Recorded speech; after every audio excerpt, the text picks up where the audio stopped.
반갑습니다. 세상 돌아가는 이야기를 통통 튀고 유쾌하게 풀어내는 시사해설가 시사통통입니다.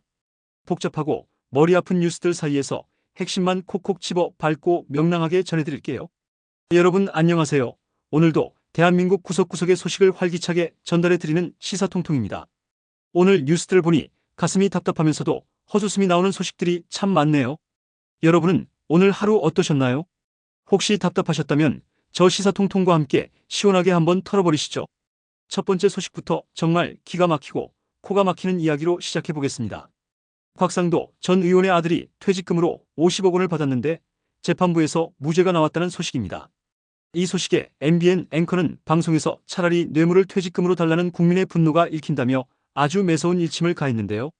재판부는 아버지와 아들이 경제적 공동체가 아니라고 판단했다는데 세상에 어떤 아버지가 자기 아들 통장에 50억이 꽂히는데 남의 일 보듯 하겠습니까?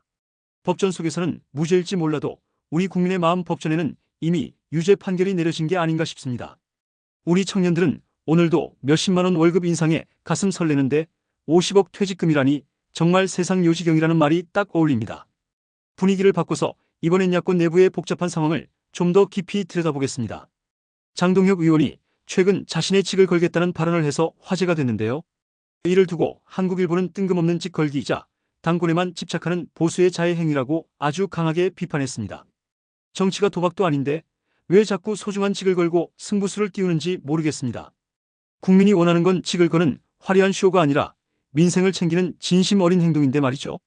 지금 보수 진영은 친윤과 비윤 사이의 갈등이 극에 달하면서 집안 싸움 하느라 대문 열어놓는 격이 됐습니다. 이런 모습이 계속되면 지지자들의 마음도 결국 차갑게 식어버릴 텐데 장 의원님은 이제 직은 그만 거시고 국민의 마음을 얻는 법부터 고민해 보셔야겠습니다.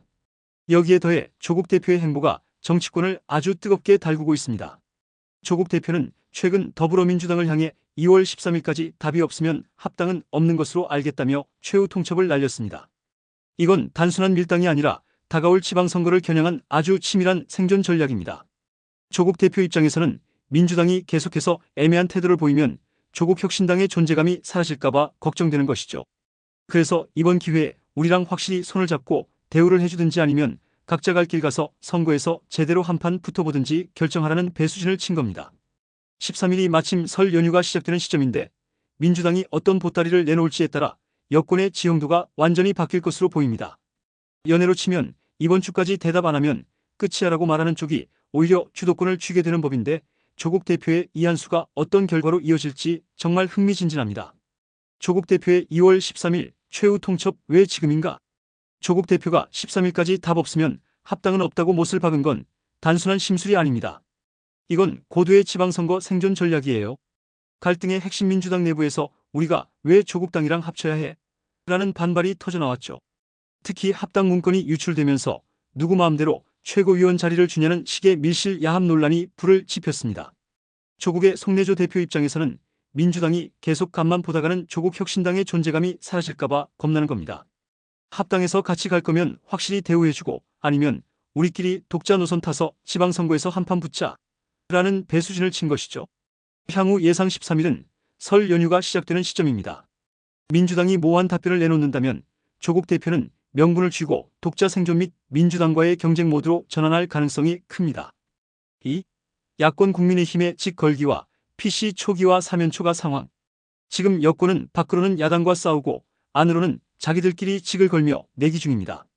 장동혁의 직 걸기. 장동혁 대표가 직을 걸고 승부수를 띄운 건 한동훈 전 대표 제명 이후 흔들리는 리더십을 잡으려는 고육지책입니다. 하지만 당 내부에서도 왜 자꾸 당의 운명을 개인의 직에 거느냐며 자해행위라는 비판이 거셉니다. PC 초기화와 정진석 12.3 계엄 증거인멸 의혹으로 정진석 비서실장이 소환됐죠. 컴퓨터를 용광로에 넣으라는 영화 같은 지시가 실제로 있었느냐가 관건입니다.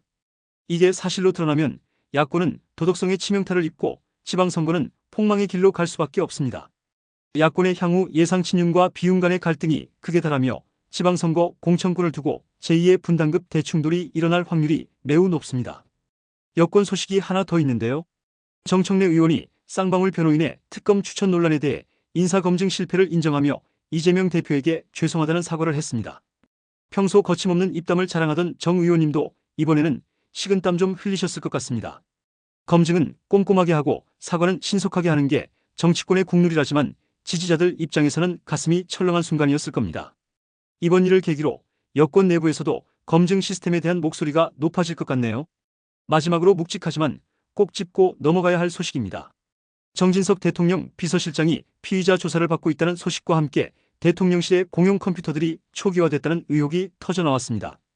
보통 우리가 컴퓨터를 초기화할 때는 중고로 팔거나 남에게 보여주기 싫은 비밀이 있을 때인데 나라실을 하는 중요한 PC들이 왜 갑자기 깨끗해졌을까요? 특히 12.3겸 증거인멸 의혹과 맞물려 있어서 국민의 의심은 커질 수밖에 없습니다. 정 실장님은 조사를 성실히 받으시고 기억은 또렷하게 되살려 주셔야 합니다. 국민의 눈은 컴퓨터 하드디스크보다 훨씬 더 정확하고 무섭다는 걸 잊지 마셔야겠습니다. 오늘 이렇게 곽상도 전 의원 아들의 50억 무죄 논란부터 여야의 복잡한 수싸움 그리고 대통령실의 초기화 의혹까지 숨가쁘게 달려와 봤습니다. 세상이 참 요지경 같고 복잡해 보여도 우리 시사통통 식구들만큼은 눈 크게 뜨고 중심을 잡으셔야 합니다. 비록 답답한 소식들이 많지만 우리가 관심을 두고 지켜볼 때 세상은 조금씩 더 밝은 방향으로 나아가는 법이니까요. 오늘 시사통통이 준비한 소식은 여기까지입니다. 내용이 유익하고 시원하셨다면 구독과 좋아요 그리고 알림 설정까지 꼭 부탁드립니다. 여러분의 따뜻한 응원 한마디가 저 시사통통을 더욱 신나게 춤추게 한다는 사실 아시죠? 저는 내일 이 시간에도 여러분의 막힌 속을 뻥 뚫어줄 더 통통 튀는 소식으로 다시 찾아뵙겠습니다. 시청해주셔서 감사합니다. 여러분 모두 행복하고 활기찬 하루 보내세요. 시사통통이었습니다.